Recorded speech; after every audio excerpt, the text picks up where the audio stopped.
Gimana sih caranya bikin laporan keuangan yang anti ribet buat pengusaha atau business owners yang emang nggak punya background akuntansi atau yang sama sekali nggak familiar dengan hal-hal yang berbau laporan keuangan?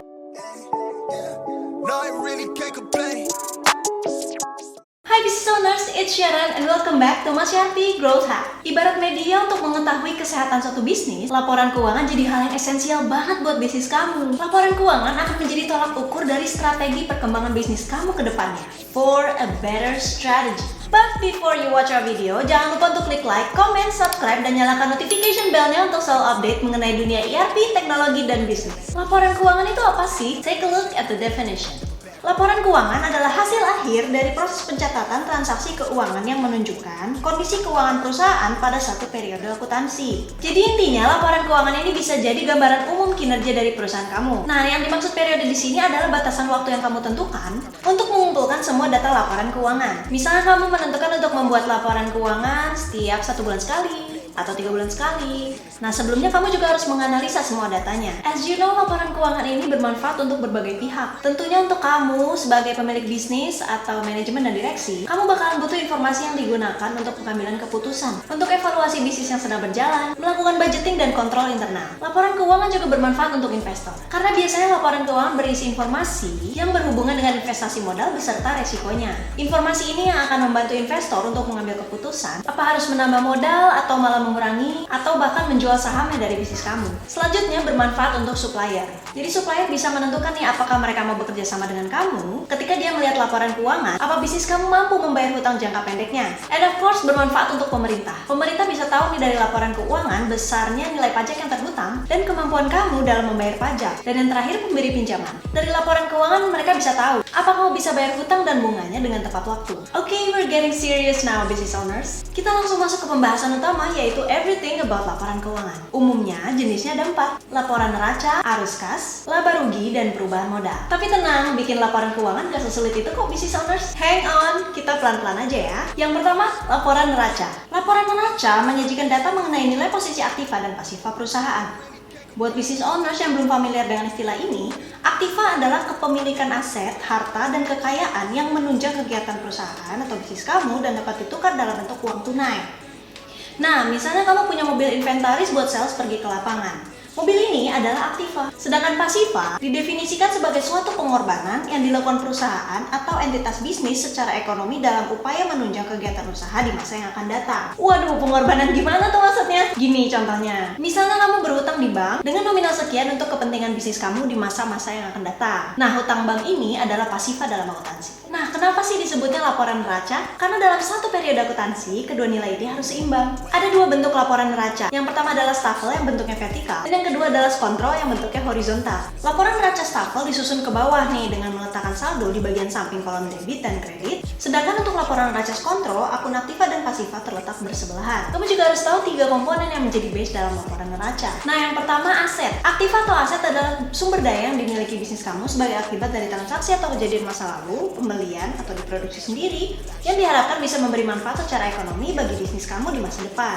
Nah, yang kedua ada kewajiban. Kewajiban dapat terdiri dari utang lancar atau current liabilities dan utang jangka panjang atau long term liabilities. Utang lancar adalah kewajiban dengan jatuh tempo 1 tahun seperti utang dagang, wesel tagihan, gaji, dan pajak yang perlu dibayarkan. Misalnya pinjaman berjangka dan obligasi dengan jatuh tempo lebih dari 1 tahun. Dan yang terakhir modal. Nah, sebenarnya modal ini bisa terus bertambah. Kalau misalnya investor kamu menambahkan investasinya, lalu kamu susun strategi hingga jadi profit. Tapi modal juga bisa mengalami penyusutan. Kalau misalnya dana investasi kamu ditarik, disebutnya prefat. Modal sebenarnya kebagi menjadi 2 bagian. Yang pertama saham disetor atau kas yang diberikan oleh pemegang saham kepada bisnis kamu untuk modal bisnis. Dan yang keduanya laba ditahan, yaitu profit bisnis kamu yang tidak dibagi ke pemegang saham. Nah, ini bagian yang kamu tunggu-tunggu, visualisasi dari laporan neraca. Next, laporan arus kas atau cash flow. Laporan arus kas adalah laporan kenaikan atau penurunan jumlah uang yang dihasilkan atau dikonsumsi oleh suatu bisnis dalam periode waktu tertentu. Misalnya per bulan, per kuartal, atau per tahun. Nah, fungsinya ini sebenarnya sebagai indikator jumlah cash flow yang akan datang. Laporan ini juga bisa jadi alat pertanggungjawaban cash in dan cash out dalam satu periode bisnis kamu. Misalnya dalam 1 bulan, kamu memiliki cash flow yang terdiri dari operasional, pemasukan, pengeluaran, investasi, dan pendanaan. Nih, kayak gini visualisasinya. that it's love, but I'm knowing that it's malice. Untuk cara pembuatannya, laporan cash flow bisa dilakukan dengan dua metode. Metode tidak langsung dan langsung. Untuk metode tidak langsung, penyusunannya terdiri dari 3 komponen, yaitu cash flow kegiatan operasional, investasi, dan juga pendanaan. Seperti ini stepsnya. Yang pertama, siapkan laporan laba rugi dari periode kas yang sedang berjalan untuk melihat kondisi rugi atau untung bisnis kamu. 2, siapkan laporan neraca periode sebelumnya dan yang sedang berlangsung untuk membuat perbandingan. Misalnya kamu comparing laporan neraca periode 2022 dengan periode 2021. Yang ketiga, sesuaikan laba atau rugi bisnis kamu dari laporan laba rugi pada poin pertama tadi untuk mendapatkan cash flow kegiatan operasional bisnis. Nah, yang terakhir, coba kamu lakukan koreksi terhadap pengaruh buku kas untuk mencari data cash flow investasi dan pendanaan. Nah, untuk metode langsung, stepsnya seperti ini business owners. Bersumber data dari buku kas bank dan buku kas kecil, metode langsung kas operasional dikategorikan ke beberapa akun tersendiri seperti akun hutang, akun kerugian, akun keuntungan, akun beban penyusutan, dan lainnya. Steps pertama, kamu lakukan rekonsiliasi kas bank, rekening koran, bonggol atau struk cek, dan buku kas kecil. Yang kedua, kamu lakukan eliminasi silang pada semua transaksi silang yang berkaitan dengan buku kas. 3, kamu kategorikan semua jenis pengeluaran dan pemasukan seperti arus kas, kegiatan operasional, investasi, dan pendanaan. Next, laporan laba rugi. Laporan laba rugi ini sebenarnya adalah laporan keuangan yang komponennya adalah pendapatan, pengeluaran, laba, dan kerugian yang dihasilkan oleh bisnis kamu dalam satu periode. Laporan ini sebenarnya dibuat untuk menghitung profit bersih bisnis kamu dengan mengurangi seluruh total pengeluaran dari total pendapatan yang ada di jurnal umum. Oke, nggak usah repot-repot, gini nih visualisasi laporannya. Oke, last but not least, laporan perubahan modal. Nah, laporan keuangan yang satu ini menyajikan informasi perubahan modal yang diperoleh karena berjalannya kegiatan operasi perusahaan pada satu periode. Nah, untuk bahasa akuntansi lainnya, kamu juga bisa sebut laporan perubahan ekuitas atau laporan laba ditahan. Data yang tersusun di laporan ini juga sangat erat hubungannya dengan saldo profit and loss beserta perubahannya pada awal dan akhir periode bisnis kamu. Nah, makanya biasanya penyusunan laporan ini dilakukan setelah menyusun laporan neraca dan laporan laba rugi. Kadang-kadang biasanya bisnis kamu nih bisa aja mengalami perubahan modal karena ada untung dan rugi, atau misalnya ada pembayaran suatu bunga, atau akumulasi untuk kebutuhan pribadi. Nah, kayak gini cara buat laporannya. Sebelum kamu membuat laporan perubahan modal, laporan laba rugi harus dibuat dulu sama kamu.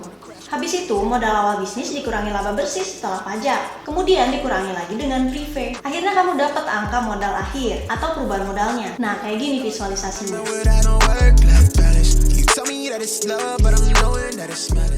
Oke, it's a wrap business owners. Semuanya udah dibahas. Mudah-mudahan bisa dipahami ya, understandable. Nah, tapi tentunya buat business owners nih yang pengen lebih cepat kerjanya, lebih efisien, Xian mau bagi solusi nih gimana caranya supaya kamu gak usah ribet ngitung-ngitung laporan kayak tadi. Biar kamu atau akuntan kamu gak usah ribet nyusun laporan sampai lembur. Menurut studi kasus, business owners dan akuntan bisa menghemat waktu sampai 10 jam per bulannya kalau pakai software Yarpi. Kamu hanya perlu 1 kali klik dan kamu bisa generate laporan di bawah 5 menit. Don't waste any more time, langsung aja konsultasi gratis Mas Yarpi dengan klik link free konsultasi di description box. And business owners jangan lupa untuk klik like, share, komen, dan subscribe. Nyalakan notification bell-nya untuk selalu update mengenai dunia ERP, teknologi, dan bisnis. I'll see you in the next video.